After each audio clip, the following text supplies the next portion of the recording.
Bien, maintenant on va attaquer la sortie proprement dite. Donc une fois que vous avez réalisé tous ces exercices, on va passer à la sortie en mono. Alors, deux éléments. Déjà, choisir un ski relativement large. Plus vous aurez de portance sur le ski, plus ça facilitera la sortie. Ensuite, on va utiliser ce que l'on appelle un grand V. Ce genre de palonnier, qui est beaucoup plus long que les palonniers traditionnels, va vous permettre de mettre le ski à l'intérieur.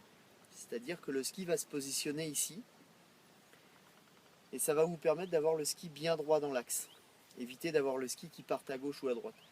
Et dès que le bateau va tirer, le ski va avoir tendance à être contrôlé entre ces deux cordes, ce qui va quand même faciliter grandement les sorties.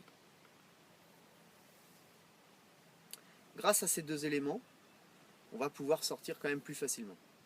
Alors, deux techniques pour sortir.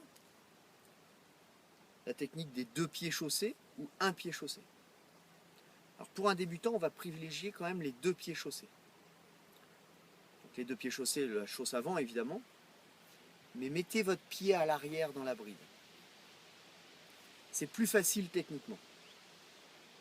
C'est plus dur physiquement, ça tire un peu plus, mais par contre, au niveau technique, c'est beaucoup plus facile. Une fois que vous saurez bien sortir, il y a certains skieurs qui skient avec des brides et qui sortent un pied chaussé.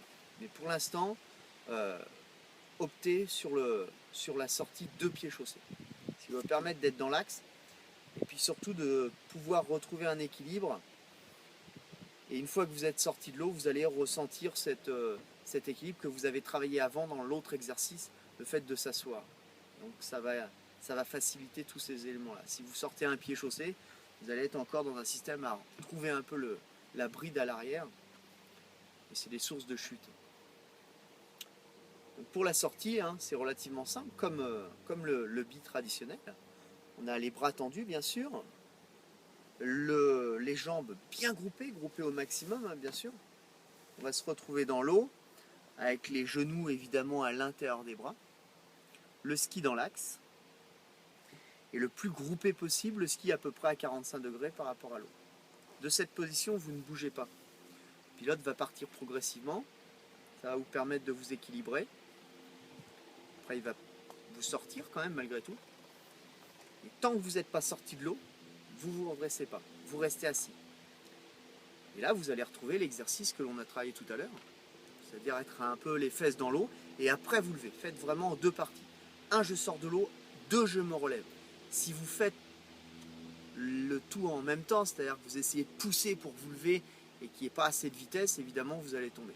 Donc, cloisonnez bien les parties. Un, je sors. Deux, je me redresse.